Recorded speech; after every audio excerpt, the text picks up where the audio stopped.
Hi to all the spooks out there. I'm Ange, And I'm Amanda. and this is Spine Chilling Chats. If this is your first time joining us, welcome. Hello. You've entered the land of the eerie and the unexplained. No turning back now. Ooh. If this isn't your first time, welcome back. Mm-hmm. You're basically a ghost whisperer by now. Yep. So we're going to need some input. Okay. So today's episode is about the scariest/haunted roads in the United States. Ooh. I know. I'm so excited. Some of them I will be reading just from a Reddit thread, like as like a story. Other ones I did some investigating and whatnots. So let's get started. The first one I have is just from Google about Interstate 4 in Florida. Florida has a lot of crazy people there, so I imagine they got some crazy stories. This one isn't too long, but yeah, this one it's kind of like what the fuck, Florida? But it's considered one of America's deadliest highways, and it spans 132 miles from Tampa to Daytona Beach and passes through Orlando. It experiences 34 fatal car accidents per 100 miles. Wow. Yeah. It's dangerous because of the heavy traffic with over 200,000 motorists daily. It's one of the busiest highways in Florida, and it connects those major cities like Tampa, Daytona Beach, and through Orlando. It has tourist attractions such as Disney World, Universal Studios, SeaWorld, and Legoland. They draw millions of tours each year, increasing traffic and the likelihood of accidents. Hazardous driving conditions, like Florida's weather, can be unpredictable, with heavy rain, hurricanes, high winds creating dangerous driving conditions. The infrastructure itself may have issues such as like a sharp curve, steep inclines, and sections prone to flooding. Outdated infrastructures like poor lighting, missing guardrails, and excessive potholes. So that's one of the scariest and deadliest ones.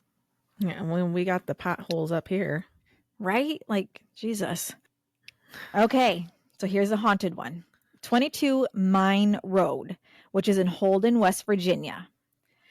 It is supposedly haunted by a ghost of Mamie Thurman, who was found murdered and dumped along the road on June 22nd, 1932.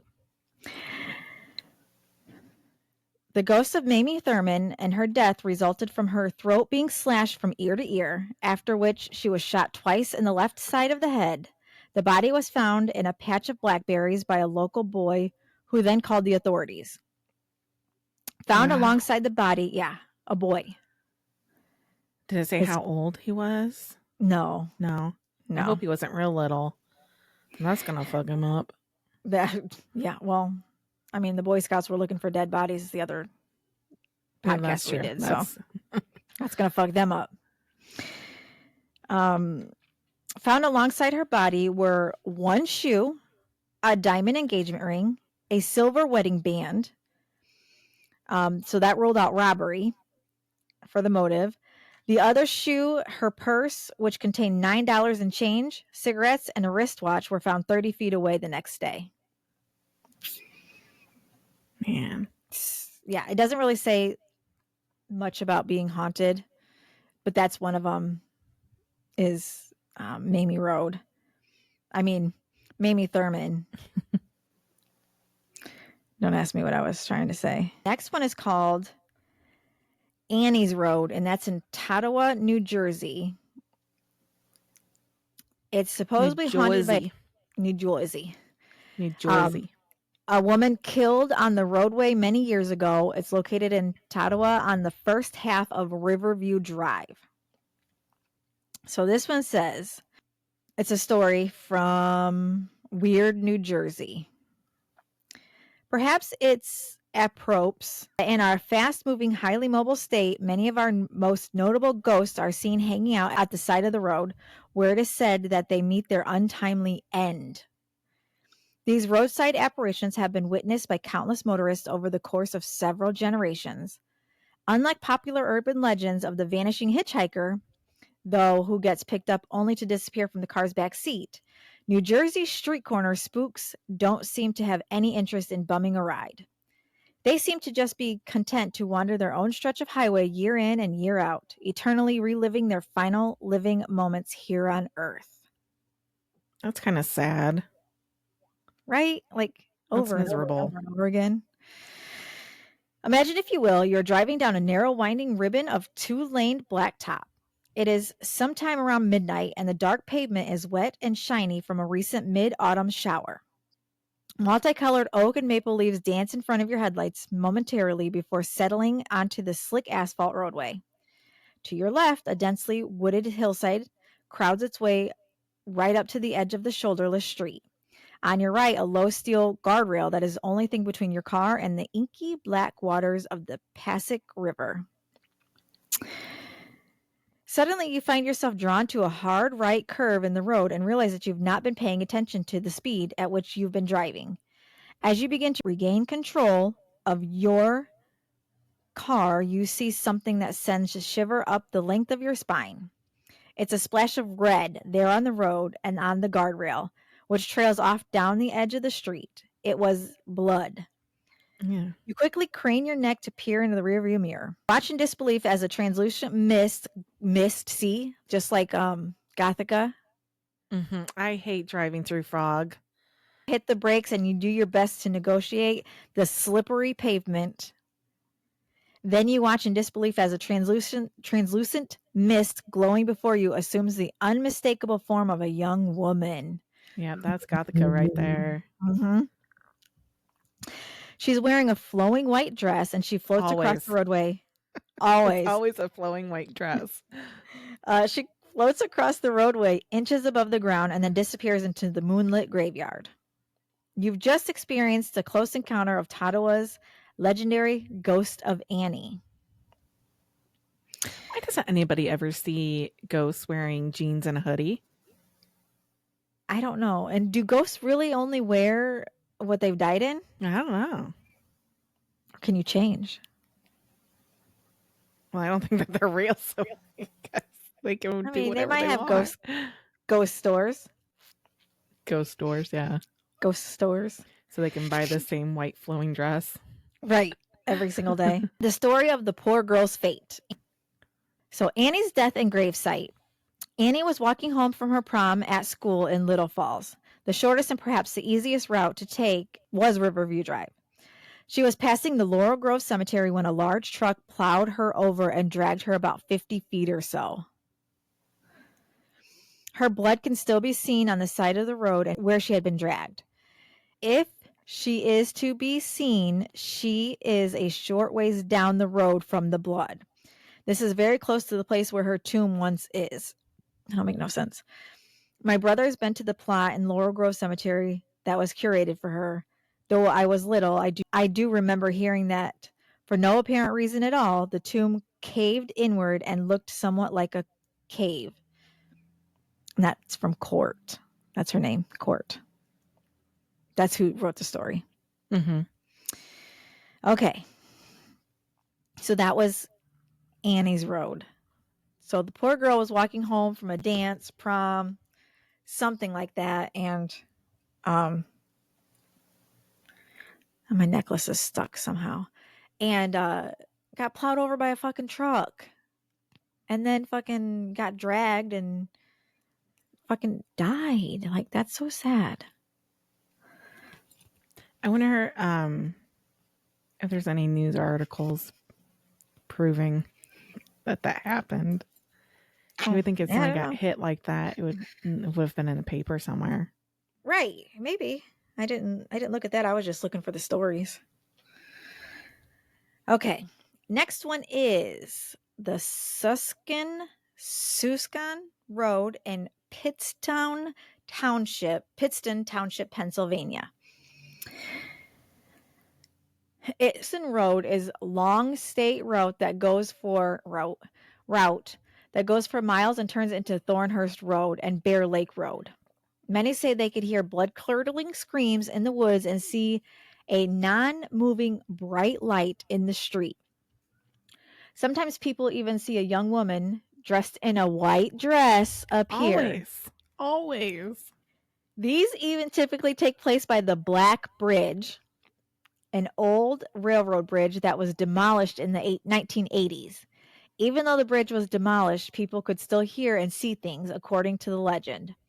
Either a young bride hanged herself nearby after being married, or a girl was killed after her prom night on the road. So it's kind of similar to the Annie's Road. Mm-hmm. This is probably why the young woman allegedly is seen wearing white to this day. The girl is often called the Susquehanna Screamer, and many say that if you honk the horn of your car 3 times at night in the area of the old railroad bridge, you could hear the screams of the screamer and might even catch a glimpse of her. Mm-hmm. One other legend is that there is a strange breed of animal that lives in the woods that sounds like a girl screaming when it howls. Some say the creature has long, square snout and walks with a hunch in its back. Others say it looks like a hyena.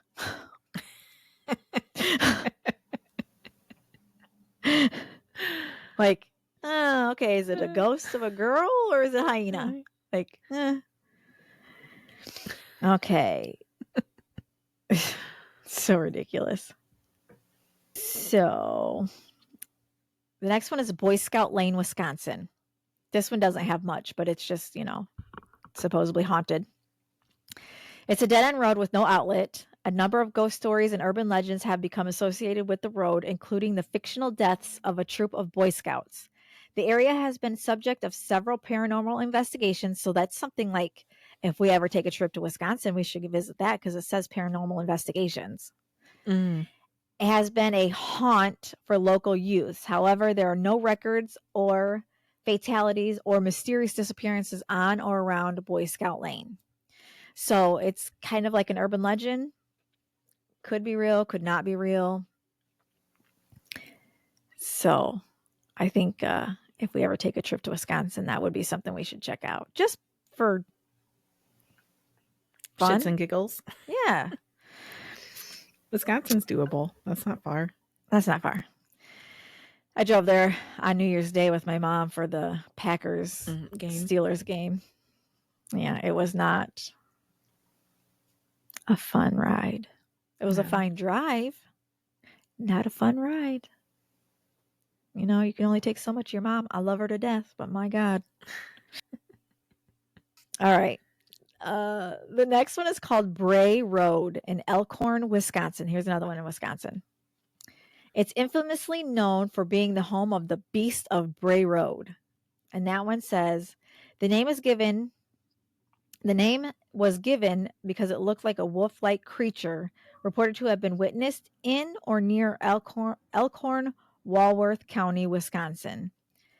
It's become part of Wisconsin's folklore and has been the subject of multiple books and documentaries.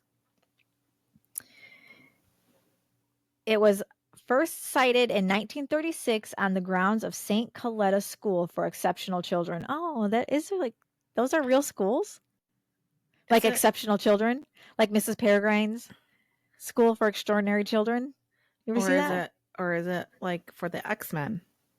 Oh, see? Maybe. Yeah. Are there mutants there?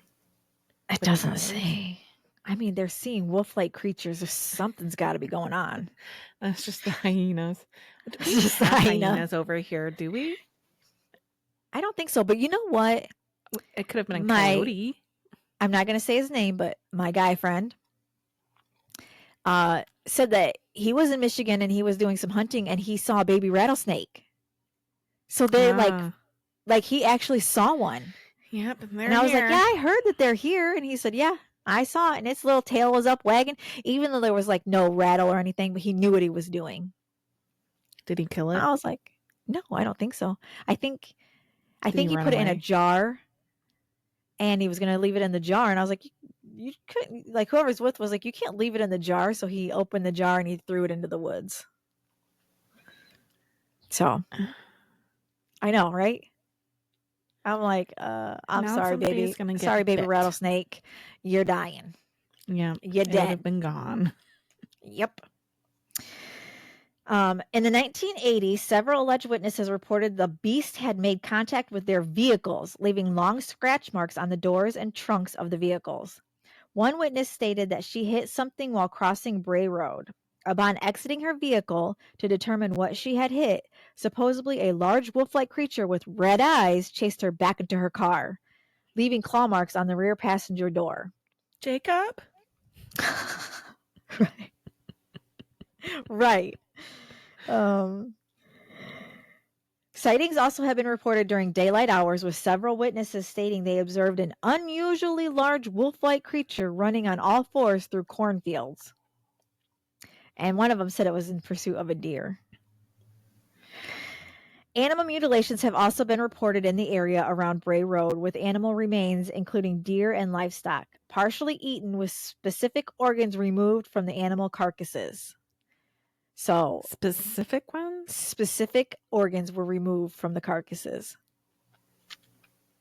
Like, okay, this animal or person or whatever it is smart enough to do that. Is what they want, I guess. Another witness reported driving down Bray Road late one night and observed an unusually large wolf-like creature eating an animal which had been hit by a car on the side of the road. The creature reportedly ran into the woods as the eyewitness approached with their vehicle. In February 2018 and July 2020, so just recently, alleged witnesses reported observing a large, hair-covered, upright creature in Spring Prairie and lions, both in Walworth County. They saw lions? No, like Springfield and Lyons. Like, that's the city or the county. Oh. Creature in Spring Prairie and Lyons, and that's both in Walworth County. So I didn't do much on this because there's a couple different folklores that, like, go in this one. There's Clinton Road in West Milford, Passaic County, New Jersey. So another New Jersey one. It's a local folklore that includes alleged sightings of ghosts, strange creatures, and gatherings of witches and Satanists and the KKK. Yeah. So witches, Satanists, and KKK.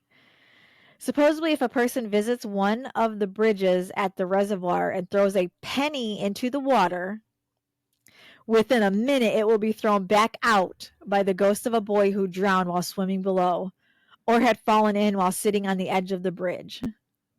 So, like, if you go there and you throw a fucking penny in the water, they're going to fucking throw it back at you.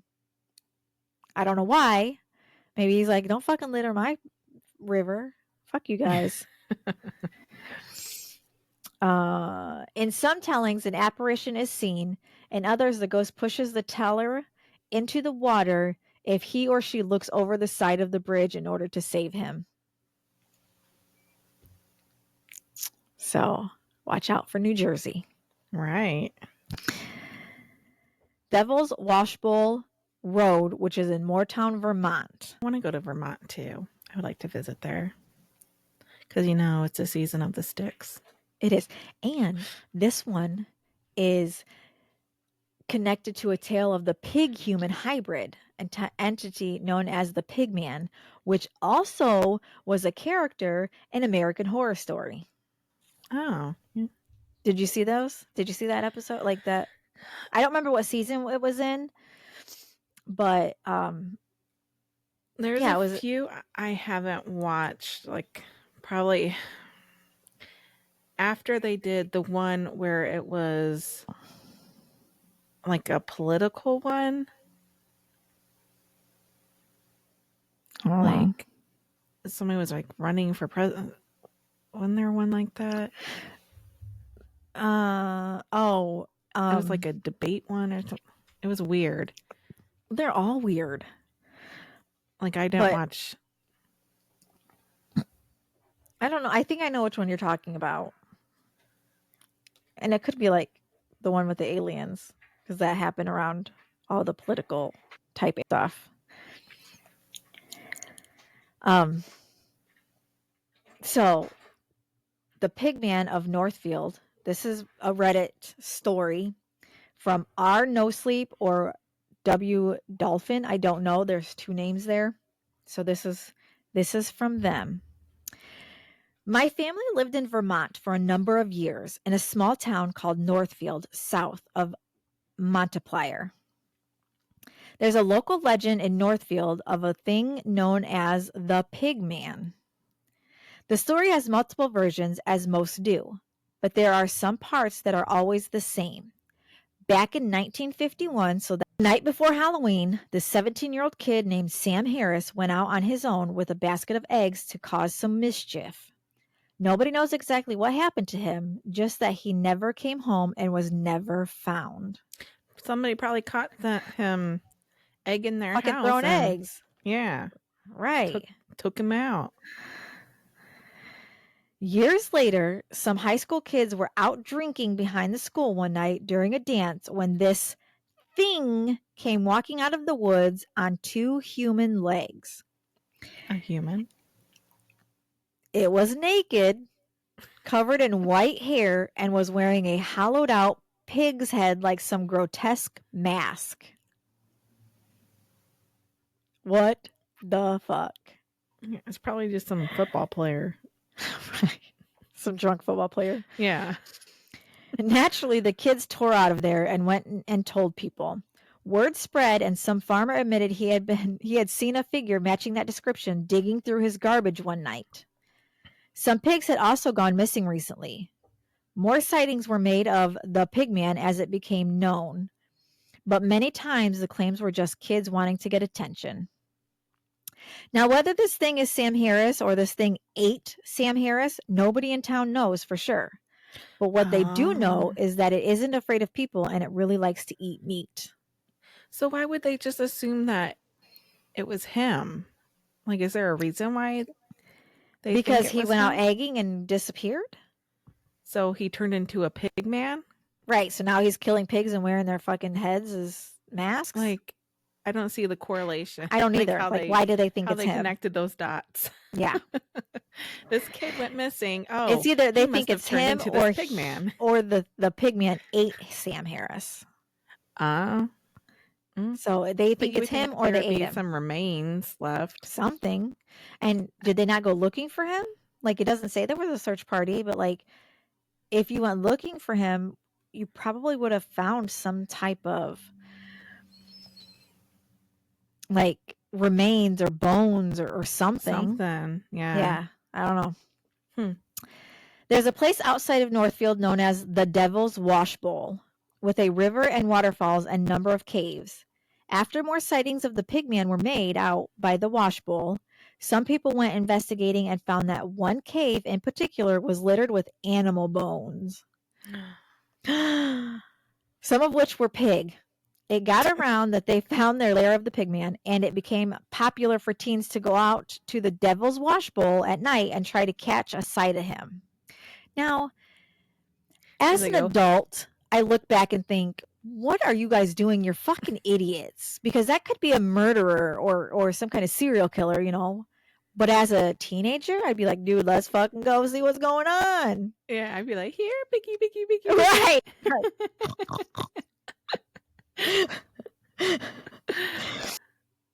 My sister and a couple of her friends went out to the Devil's Wash Bowl their senior year.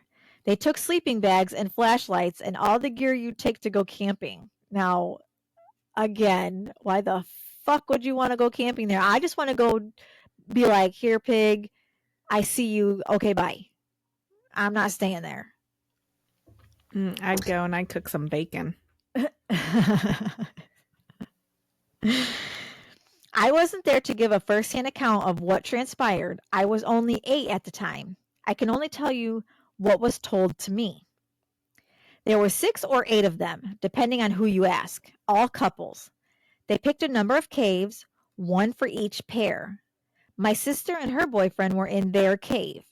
She was rolling out their sleeping bags, and he was trying to start a fire when they heard some shouts and then screaming from one of the other caves. When they got there, the girl was curled up in a ball on the furthest corner of the cave. Her boyfriend was nowhere to be found. She told them, She told them that the Pigman had come trudging into their cave, completely undaunted by their presence.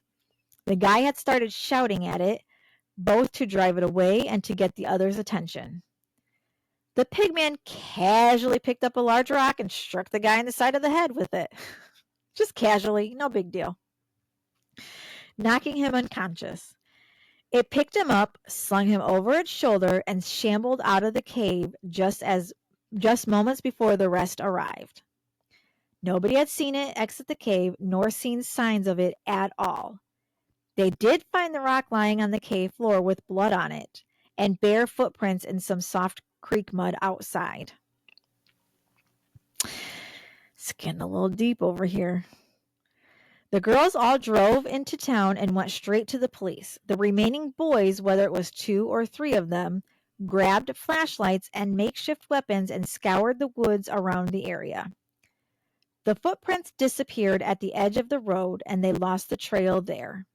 Search parties were set up, police and canine units, and a big coordinated effort including several other adjoined township police forces. A couple days later, some articles of the guy's clothes were found by a search dog. They had been left torn and scattered in an abandoned farmhouse a town over. The missing teen's photo was put up in the area, and one guy came forward. He said the other night he'd awakened to the sound of someone lurking outside his house. He checked out his kitchen window, and there was someone rummaging through his trash cans by his garage. The person was only wearing a faded and ripped pair of jeans. When the man hit the porch light, the intruder had looked up, and it had looked just like the kid in the photo. The only difference was that his body was covered with white hair and his eyes looked kind of hollow. And his nose was turned up into a snout. That's it for the pig man. Maybe it's Hagrid going around giving everybody little piggy tails. Oh my God. I didn't even think about that. You and your movie references. Okay. This next one is Edmonds Road, Jeremy Swamp Road, Marginal Road, Sawmill City Road, Velvet Street, and Zion Hill Road. These are all in Connecticut. These Connecticut roads are connected to legends of melonheads. Sawmill and Velvet are commonly referred to by residents as Dracula Drive. Mm-hmm. Okay. So, Connecticut's home to some of the downright haunted destinations, which I believe. There's a road in Trumbull named Velvet Street, but most people refer to it as Dracula Drive. It's famous for being one of the roads occupied by the mutant inbred hospital escapees known as the Melonheads. Or so the story goes. You'll have to visit for yourself. Whether or not this place is home to the paranormal, let's explore Dracula's Drive in Connecticut. Velvet Street appears pretty innocent during the day, flanky by beautiful trees that are especially striking when painted in the colors of fall. If you're looking for a pleasant daytime drive, you found it along Velvet Street. However, the story about what happens at night have stuck over the years. Cars suddenly turning off, figures on the side of the road, and strange noises. But longtime residents will tell you it's all in your head. What they say doesn't matter, though. The question is, what do you believe? People report rushing out of there, but there's not really a good idea. A sudden turn could lead to an accident, which is exactly what melonheads want. Are you scared yet? No. Then there's a reenactment. Have you ever driven down Dracula Drive in Connecticut? Do you agree that it's the most haunted road in Connecticut? Let us know. Because there's a couple in Connecticut. And then that's it for that one. I've never really thought of Connecticut as being like a spooky place. Really? Yeah. Like I just think of like farmland and Christmas in Connecticut, the movie. That's all I know Connecticut from is from the movie. Oh my goodness. Okay. This next one is called Jamestown Road, and it's in Jamestown, Guilford County, North Carolina. It's subject to a local folklore regarding a vanishing hitchhiker known as Lydia. Oh, Lydia. The legend of Lydia is based on sightings and stories over the past 70 or more years of a young woman in white, go figure, as she stands by the road. Note to self, don't wear white or you're going to end up a ghost. Don't wear white, don't go by a bridge, don't go through mist, and don't stand by the road. Yeah. Those are the 4 rules, and you should be fine. You should be fine. Just stay in your car, wear black, and steer clear of bridges, and you should be okay. She is attempting to flag down passing motorists for help. The ghost is believed to be that of a young woman who died tragically at the bridge many, many years ago. The stories share a common detail of the fatal car accident that occurred as a boy and a girl drove on a rainy night to a dance, perhaps the prom. Since then, Lydia's spirit, robed in her dress, returns to the scene looking for a ride home or perhaps to the dance. Local folklore tells the first sighting of Lydia around 1924. In North Carolina folklorist Nancy Roberts included the account of her eerie sighting near the bridge of a woman in her 1959 Illustrated Guide of Ghosts and Mysterious Occurrences in the Old North. As collected from a man named Burke Hardison, he told of his encounter with a young woman as he traveled home to High Point on a rainy and foggy night. Rainy and foggy nights. Just don't do it. Like, don't. He was driving home on High Point on a rainy and foggy night when he was a student at North Carolina State in 1924. Back then, the bridge was over Highway 70, although since abandoned but very close to the present-day Jamestown Bridge over Main Street. Hardison claimed to see a girl dressed in a white gown. She signaled for him to stop and asked him to help her get to High Point. He drove her home, and when he went to get out of the car, she had vanished into thin air. He knocked on the door of the house, asked if the girl was there, only to learn from her mother that she had been killed in a car accident at a nearby underpass the year before. And then there's a news article, fatal auto accident on High Point Road, but it's really, you can't really read it. How convenient. I know, like it's really... Oh, I guess I can try to read it. Miss Annie Jackson killed last night. Oh, that's Annie. Why they call this one Lydia? Whatever. There have been many attempts to match records and evidence with a real person named Lydia, but none have turned up any conclusive proof of a young woman named Lydia who may have died in an automobile accident in the area during the 1920s. In recent years, 2 local researchers who have long chased the Lydia legend, Amy Greer and Michael Renegar, came up upon an article in Greensboro Patriot from June 21st, 1920, that reported the tragic death of a young woman named Annie Jackson, who had been killed on High Point Road about 3 miles from High Point and close to the location of both the old and the current bridge. When the driver lost control of the vehicle, Annie was thrown from the car. The article noted that the road was wet and the car turned turtle. So I'm guessing upside down. Right? Wouldn't you think, like on its hood? Yeah, I don't know what else it would be. I don't either. The fun of it sucked into itself. I don't know about that. I mean, maybe though. Maybe. This might be the origin of the ghost and the legend. Many people over the years have claimed to see the girl in white alongside the road. Some have stopped to help, only to observe her vanish when they stepped out of their cars or turned around for a moment. Today, the old bridge is cloaked in vines and overgrowth, giving it the aura of mystery and supernatural. Both underpasses have become graffiti shrines to the folk legend, as generations of residents have claimed to see Lydia in her long white dress standing by the road waiting for help. So that's Jamestown Road with the vanishing hitchhiker, Lydia, who could also be from the other story, Annie. So, well, was the Annie one? Did that take place in North Carolina as well? Annie's Road was in New Jersey. Yeah. So there's 2 Annies that died. What a coincidence. That's what I'm saying. Like, a lot of these, like, legends, everybody, like, wants to claim them as their own. Yeah. Yeah. But, and like, where did they start? Like, where...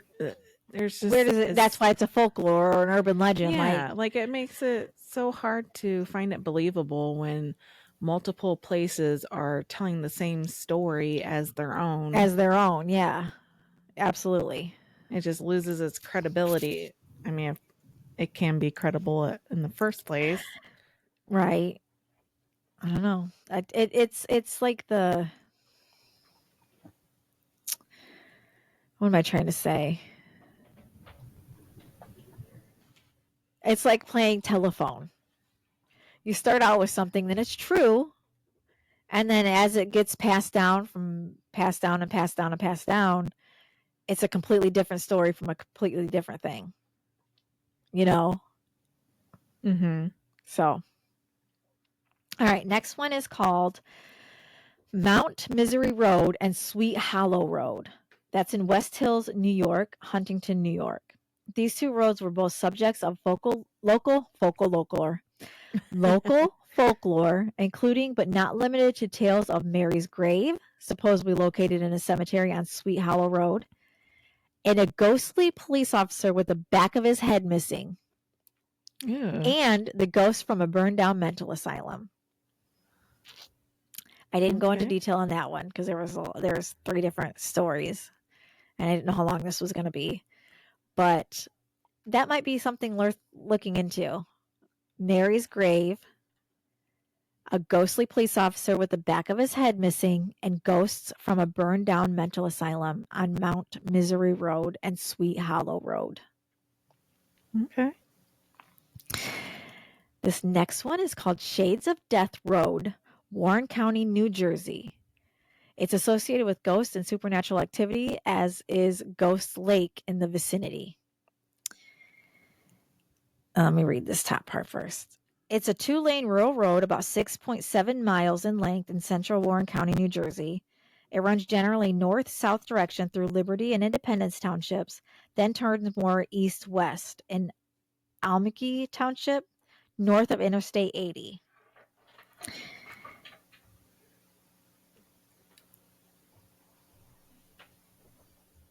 There's weird noises happening. Sorry, that was Robbie.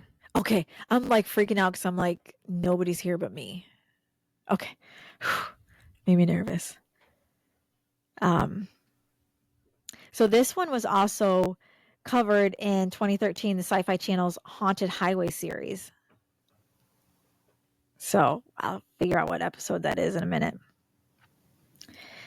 The Legends and Folklore. This is from Weird New Jersey website. Some focus on the road's southern half, where the adjoining forest with its aged trees provides much actual shade from the sun on even the brightest days. Highwaymen or other bandits would supposedly lay in wait for victims in these shadows. They often cut their throats after taking what they had, or they would engage in fights to the death among themselves over women. Or it is said that the local populace would take revenge against these highwaymen by lynching them and leaving the bodies dangling from low-hanging tree branches as a warning to others criminally inclined. That's a little graphic. I mean, it would do it, though. Yeah. I mean, I'd be like, fuck that. It would turn me off of trying. Nope, not doing that. In the 1920s and 1930s, there were 3 brutal murders along the road. One was a robbery in which a man was hit over the head with a tire jack over some gold coins. A second in which a woman beheaded her husband and buried the head and the body on different sides of the street. Good for her. Like, I bet you he was doing something fucked up and he deserved it.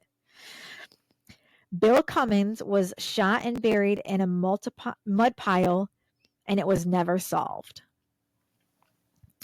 The twists and turns of the road have led to suggestions that it has led to an inordinate number of fatal car accidents, and supposedly the reflective guardrails along the road indicate where that has happened. However, the road had earned its name well before automobile has become common in the area. Shades of Death Road. Before automobiles. Bear Swamp nearby, known as either Cat Hollow or Cat Swamp, because of packs of vicious wildcats that live there who frequently and lethally attack travelers along the road. Could you imagine you're just fucking walking down the road and a pack of cats comes fucking attacking you? Is it like little cats or is it like mountain lions? It just says vicious wildcats. I would be like, oh, look, kitty, kitty, kitty. And then kitty. I'm dead. Get mauled to death. A final explanation points to the Prequest lowlands and nearby Bear Swamp, used today for sod farming. In 1850, malaria-carrying insects were discovered nesting in a cliff face along the road. They flourished in the nearby wetlands of Bear Swamp, causing annual outbreaks of the disease. The high mortality rates due to the remoteness of the area from effective medical treatment cut a swath through so many families that a street once called merely Shade or Shades Road, due to its tree cover, took on the name of Shades of Death out of black humor. Shades of Death. Shades of Death. That's like a fucking band name. Yeah. Shades of Death. The problem was so widespread that in 1884, a state-sponsored project drained the swamps, ending the threat. So this is reputed paranormal activity, according to Weird New Jersey. Ghosts or other supernatural phenomena are said to have been reported at points along the road. Ghost Lake, unnamed on U.S. Geological Survey maps, so it's not even on a map that you can find, is just off the road in the state forest south of the I-80 overpass. It was created in the early 20th century when two wealthy local men dammed a creek that ran through the narrow valley between houses that they had just built. They gave it its name from a wraith-like vapor formations they often saw rising off of it in cooler mornings. They further named the pass Haunted Hollow. Weird New Jersey writes that visitors have told them that no matter what time of night they visit the lake, the sky above it always seems as bright as if it were still twilight, and several have reported ghosts in the area, especially in a deserted old cabin across from the lake from the road, supposedly victims of the murders once believed to have given the road its name. Oh, this next one says the fairy hole. Like, the fucking fairy in a fairy hole? That sounds dirty. It does sound dirty. Ooh, can I finger your fairy hole? To the right of Ghost Lake, there's a small cave once used by the Lenape. Weird New Jersey says that though the cave is now easily accessible and also covered in graffiti, archaeologists who surveyed the area in 1918 found pottery shards, flint, and broken arrowheads. From their findings, the archaeologists concluded that the fairy hole was not often visited. It may have been used as a simple resting point for traveling or hunting Lenape. But with its close proximity to several known burial sites, it is said to be a sacred or religiously important site. This survey was conducted before the creation of Ghost Lake. So, like an ancient burial ground or spiritual, religious. Don't fuck with it. Just don't. Lenape Lane. Lenape Lane is an unpaved one-lane dead-end street about 3/4 of a mile in length, running eastward off Shades just north of the I-80. It ends at a farmhouse for which it is a little more than a driveway, but halfway down there's a space to park or turn around next to a wooden structure described as looking like an abandoned stable. Weird New Jersey writes that visitors to this stable site at night have reported extremely local fog surrounding it and seeing apparitions in it, or sometimes even clear weather, and also claim the air is sometimes unusually chilly and feeling general unease in the area for no immediate apparent reason. So there's your Gothica again. Yeah. In addition, legend claims that sometimes nocturnal visitors to Lenape see an orb of white light appear near the end of the road, which chases vehicles back out to the shades of death. And if it turns red in the process, those who see it will die. This may be due to an old tree near the end of Lenape that was never cut down when the road was built.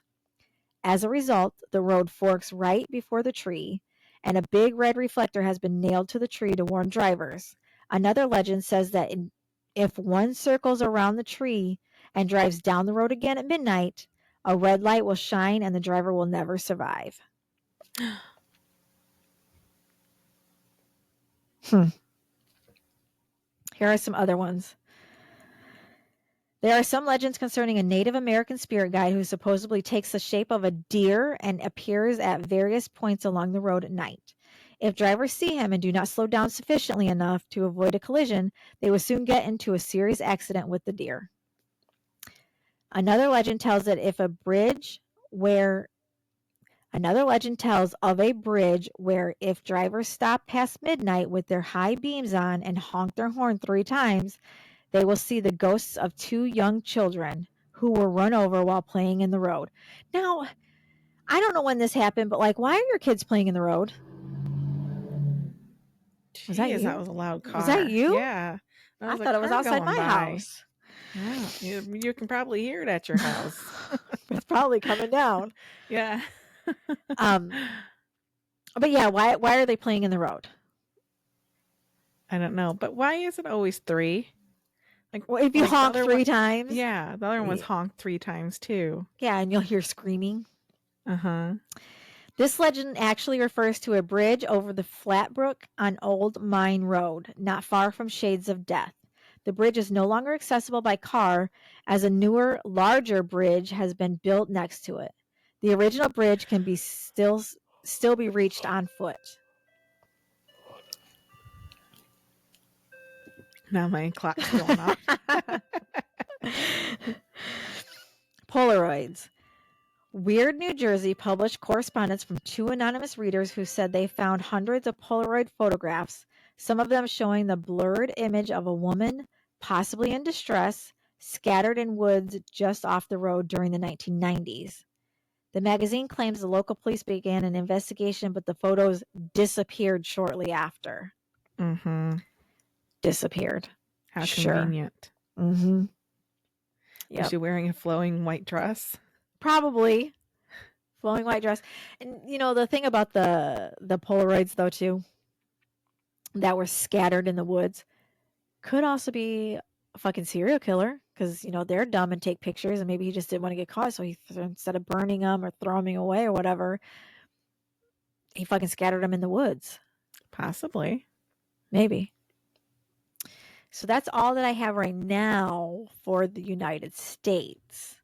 There are some that they list on the UK, Europe, Asia, and Australia. I'm curious if it's going to be Lydia / what was the other name? Annie. For what? I wonder if they have one of those too overseas. Oh, I know. Well, this one says Australia. It's believed to be haunted by the ghost of a young woman named Kelly and is said to be able to take control of vehicles that drive along the road at night. Crashes have also occurred along Wakehurst Parkway in recent years. That's in Wakehurst Parkway, Sydney, Australia.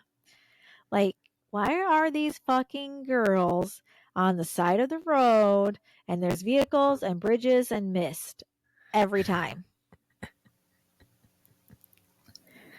I guess that's just, you know, the trifecta. I guess. To have a spirit. You got to be with the mist. You got to be with the flowy white dress. You got to be on the side of the road. Yeah. Hitchhiking. And here's another hitchhiker. Get a ghost. N9 Road, South Africa, the road between Uniondale and Willowmore, in the semi-desert area of Karoo, is the subject of a story of the Uniondale Phantom Hitchhiker. A girl named Marie Charlotte Rowe who allegedly died in a road accident on a particular stretch of the N9 on April 12th, 1968, which was Good Friday. Again, she died in a road accident on a particular stretch. I suppose that makes sense, though. Like, if she didn't die in a automobile accident, like, why else would she be on the road now Hitchhiking? as a spirit? Yeah, like, which I get it, but like, Jesus, how many fucking people are going to die on the side of the road or in a car accident? I'm sure a lot, to be honest. Yeah, I guess. I'm sure it happens a lot. It just I mean, seems how many like times a lot. driving to work have we seen when we were going the back way, seen that person on the bicycle? Oh, yeah. Like, some people are just dumb and Not even on the back or riding way. in the middle of the night. There was one right there on the highway on 31 and wearing black. Yeah. And no fucking blinkers, whatever they're called. Reflectors. Yeah. All right. That's all I got. So those are some of the haunted / scariest roads. Ooh. And then, Ange will have the websites listed so you can go back and look at them. And maybe if you want to go visit them, it'll have, you'll be able to find them. You should have looked up and seen if you could find Primrose Road. Well, let me do that real quick. That's a local one for Primrose us. or Primroad? Is it Primrose or is it Road? I don't South remember. Bend? Yeah, it's in South Bend. Oh. I'm just curious if that's on the internet anywhere, because that's one of our local folklores. Okay, here we go. I'll read it from the South Bend Tribune. Or here's a Reddit. Here's a Reddit one. Oh, that's one called Gravity Hill. Okay, this is from Guilty Cabinet 2516. The story I'm about to tell you is true and accurate to the best of my knowledge. It happened 4 years ago, which this was written 2 years ago. So now it's 6 years ago. Around spring or summer of 2018, when I was 21 years old. To help with the story, I've included 2 maps of the area with the events marked. On the night of this event that occurred, I was hanging out with my friends Sam and Steven playing games on our computers in my friend Sam's garage. Why do you have your computers in the garage? I don't know. His parents weren't home, and we all brought our weed to smoke and beers to drink while we were playing. At some point during the night, that's probably why he thought something happened. He was fucking drunk and stoned. Yeah. No, I'm kidding. It's to each their own. At some point during the night, around 10 p.m. or 11 p.m., one of us got the idea to go on a smoke walk through a place some miles away referred to as Primrose. You have to cut this part out real quick as they're texting me. Tell him you're busy. Did he tell you that he drove by and said, "Hi, Ange"? No. And I turned to wave at him, and he goes, "It's Ezra." Like I wouldn't recognize who it was. When was that? Just the other day. Maybe like earlier this week. I just thought it was so cute that he felt the need to tell me it was Ezra. Like I wouldn't recognize him. I've only seen you grow up since you were a baby. Like 1.5. Yeah. Yeah. Okay. Primrose is a street located in South Bend, Indiana that passes through a creepy wooded section. Local legends make this section of the street popular. However, I can't recall all of them. I know that it is supposedly haunted, and if you speed or drive slowly, some paranormal stuff is said to occur. This is all hearsay. However, as nothing ever happens on this road, it is just a creepy looking area because of the woods consisting of big trees on either side of the road. This night showed me What happens on this road is far worse than anything paranormal. When my friends and I arrived at the neighborhood just down the street from the entrance of the wooded section, we parked inside the neighborhood to roll 2 blunts and keep our car in a safe location. As we finished rolling, we started our journey down the road to walk through the woods. The walk went well for the first part, but as we approached the woods and began to light our first blunt, the sound of tires squealing and loud revving could be heard down the road in the woods heading towards us. We were all expecting to see some blacked out douche-mobile, but that is not what came out of the woods. Instead, it was a worn-down tow truck driving super fast. As it exited the woods, it made a sharp right turn on a road that intersects Primrose and sped off down the street. My friends and I just continued our smoke walk, not really concerned at the moment. A little ways down the street and about a quarter way through the first blunt, we rounded a curve that goes deeper into the woods, and as we rounded it, the sound of a car approaching from our front side could be heard. This one was also driving a little faster than usual. However, it was not driving nearly as fast as the tow truck. As it approached us, we hid our blunt between each other to conceal it from the approaching car. When it was near us, it unexpectedly slowed to a creeping speed within a few feet of us. I think it was a Jeep. I can't really remember very well. As it slowed down, all of us were looking at the car and at this point, and I didn't know what the driver was doing. But they sped off down the street after a couple of seconds.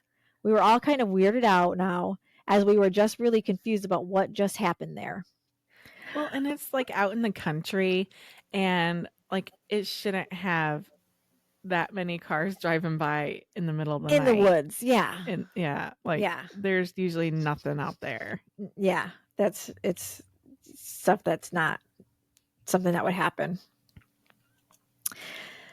We continued smoking the blunt for a couple of minutes, and then all of a sudden a car comes from behind us, so we proceed to hide the blunt again. The approaching car unexpectedly does the same exact thing the first vehicle did and slowed down to creeping speed near us.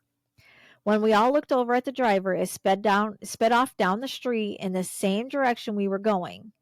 It was not the same vehicle as the first car, and it wasn't the tow truck.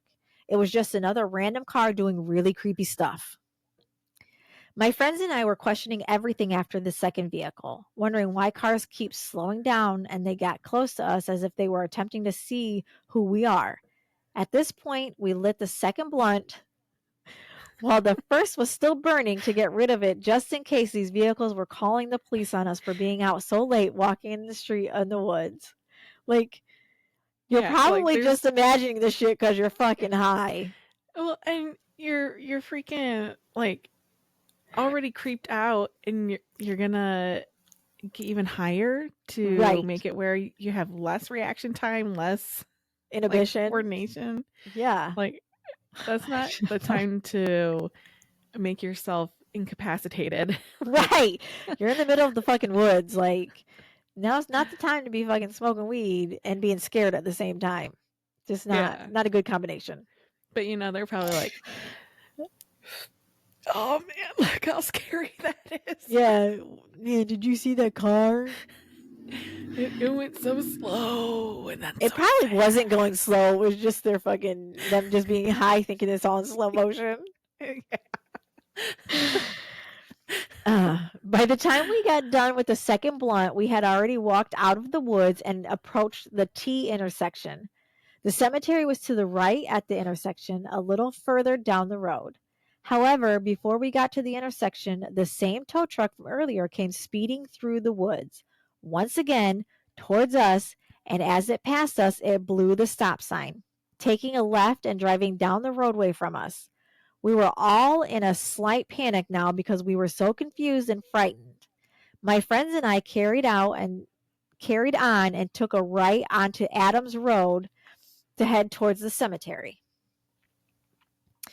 After turning, everything was quiet for a minute, allowing us to gather our thoughts and even calm ourselves down.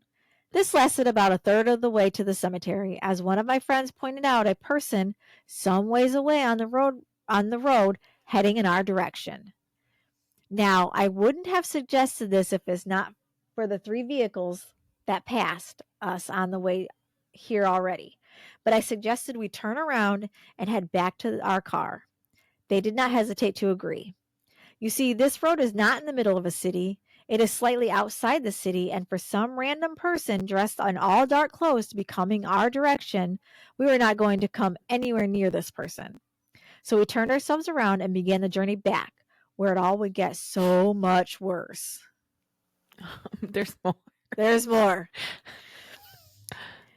There are a couple of houses outside the T intersection we encountered the tow truck at on Adams Road that we would pass on our way back to get onto Primrose.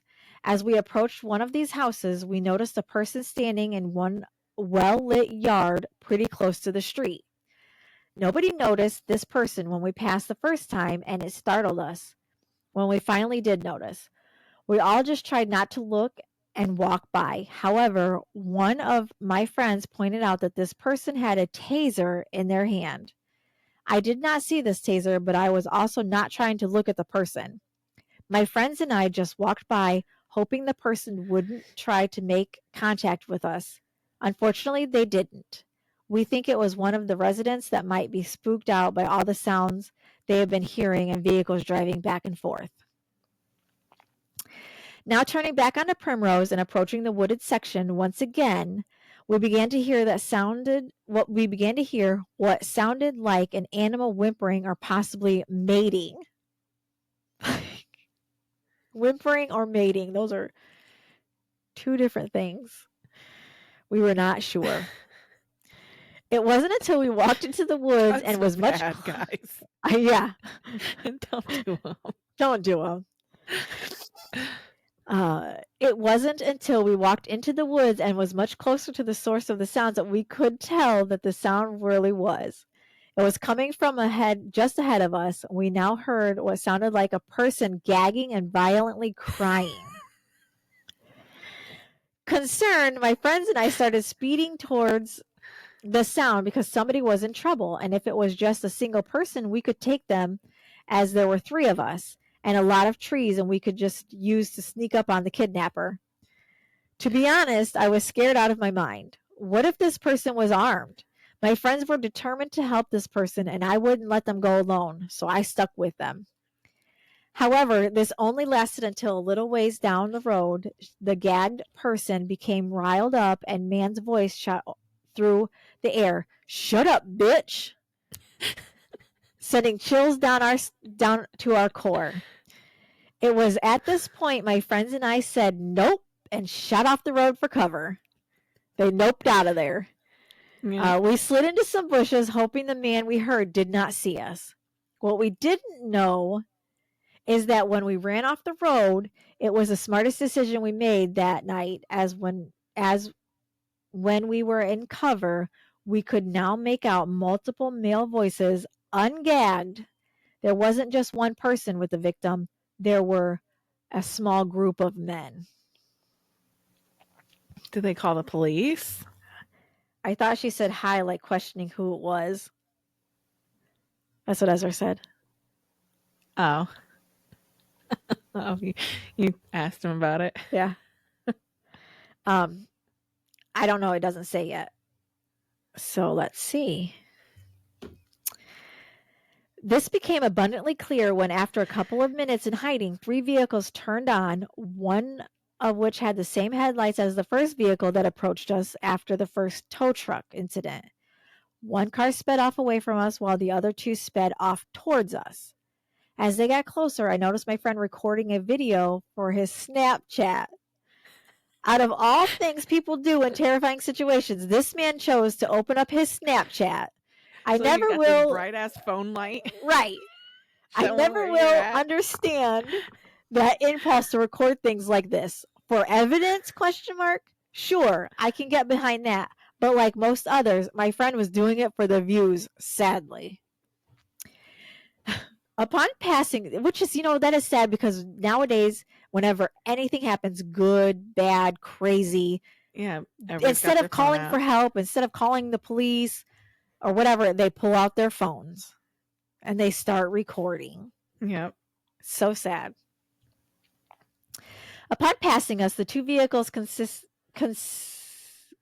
of the same tow truck we saw earlier and the first vehicle that I think was a Jeep that approached us. That led us to assume the third car was also the same vehicle as the last car to approach us during our smoke walk. We left our hiding spots and began walking again. This time we were all on edge. My friend Sam was still on his Snapchat video on his face talking about the situation. I immediately assumed that what we had just heard might be some sort of human trafficking incident we were just so happened to find ourselves in the middle of.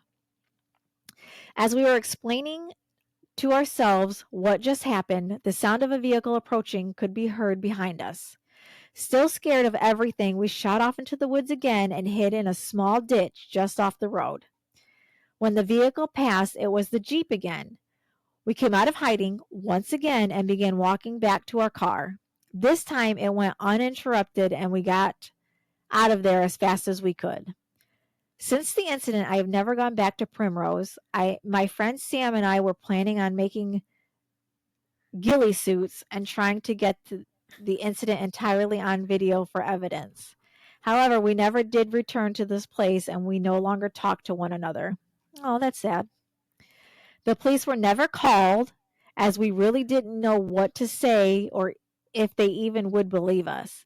Even if they did believe us, they wouldn't be able to do anything as we had no proof and never even saw any of the assumed traffickers. Looking back on it now, I wish I had called the police to notify them of what was going on. That was the scariest event of my life, and I do not plan on getting myself into another situation like that again, if I can help it. Yeah, like instead of being on Snapchat, maybe you should have, had been on the phone with the police. Yeah. Yep, that was Primrose. Wow. What a night. That was, yeah. Wow. So this one says, so it's around midnight on Saturday night in October, and we are driving very slowly down a remote country road in search of supernatural happenings, when something low and thin with a long bushy tail streaks across the road in front of us and is swallowed up by a cornfield. What the heck was that? Michael Katerina, the Tribune photographer in my passenger seat, asks excitedly. We debate for a while, but can't decide whether it's a fox or a coyote or maybe even a weasel. We're not looking for foxes or weasels. We're looking for mysterious lights in the woods or apparitions of a woman or an old farmhouse that from out of nowhere or ghostly sounds of inexplicable breakdowns of the car. According to the local legends, in other words, the internet, generations of young people have sought out. Hold on, let me fix this real quick, so I don't have to keep going back and forth. Generations of young people have sought out these signs of the paranormal while driving slowly with no headlights on along Primrose Road. Ghosts may talk to you, some even warning you to turn the car around, and a phantom farmhouse could appear out of the field. Allegedly, if you drive your car exactly 20 miles an hour, the tires will suddenly go flat. At 30, the car dies. Legend does not specify how you're supposed to monitor your speedometer with the lights off. There's no moon tonight, and we're not fearless enough to drive without headlights in the pitch black. So far, the scariest part of my evening has been during the euchre game I had just left, where I was generally afraid of my partner would call Trump in the opposite color of the laydown loner. I might at some point be dealt an unrealized fear, in case you were wondering. We find no young people in the road or in the woods. Where we do find signs, they've hung out before the forms of some earthy litter and a couple of spray-painted love notes, or even the little cemetery off Adams Street nearby. Although it's Saturday night in October, maybe nobody wants to look for ghosts when it's 43 degrees. We left with some cool photos and renewed understanding that when we were young and fearless, we might be excited to look for things that cause our eyes to widen and hairs to the back of our necks prickle. But when we're older, things really things we really fear, like driving a car without headlights, are all too real. Yeah, for real. When you're a kid, you're invincible. There's more to this. It's in the South Bend Tribune. I'm not going to read it all, but it's in the South Bend Tribune, October 31st, 2016. Yeah, I mean, that was one thing that we did when we were younger. We went to Primrose, and then I also went to the cemetery in Adams Road, and I think we did some EVPs there. Yeah, but we didn't catch anything. Oh, that sucks. But yeah, those are some of the haunted roads. There's one even here in Indiana, South Bend, Indiana, that you can go check out. Yeah. Again, those are all will be listed in the show notes. Yes, in the show notes, so you can check those out. Yeah. All right, guys. I had fun doing this one. Yeah. It was mostly stories. Like, it was mostly stories, you know, because there's not really anything to really... They're all legends. Yeah. There's no... actual research that needs to be done. It's mostly stories. So I had fun doing this one because, you know, less work. But also it was haunted and scary. You know, like, I'm curious, some of these roads, I'm curious. Yeah. So, yeah. So if you have your own spooky story to tell, please send it in to us. Yes. At spinechillingchatspodcast@gmail.com. Or if you have glitches in the Matrix. Fairies fucking, or fucking a fairy. Yeah. Fairy, fucking a fairy hole. Fucking a fairy hole. Jesus. Or if you have any suggestions for murders or just mysterious things you want us to look into. Yep. Anything, guys. I mean, like, serial killers, like, or just a murder that's happened that really, you know, you want to know more about, or you just want us to cover. We'll be more than willing to do the research and put it out there for you guys. Yeah. Check us out on Facebook, on TikTok, on Instagram, on YouTube. You can now see us in video form. Yes. You can also check us out at www.spine-chillingchatspodcast.com. Mm-hmm.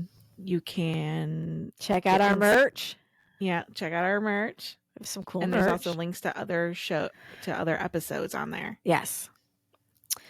So check us out. Yeah. Like us. Share. Subscribe to us. Share. Do it all. Do it all. We're cool people. Get us out there. Yes. I still have my work shirt on. I see that. I just came home and set everything up real quick. So I didn't have time to change. But yeah. Let's do it. Oh, yeah. Let's do this. Let's do this together. Yes. We invite you. We invite you to do this with us. This is an official invitation. Yes. To come be spooky bitches with us. Be a spooky bitch. Do it. And make sure you come back next week when we do our Halloween special. It comes out the 30th.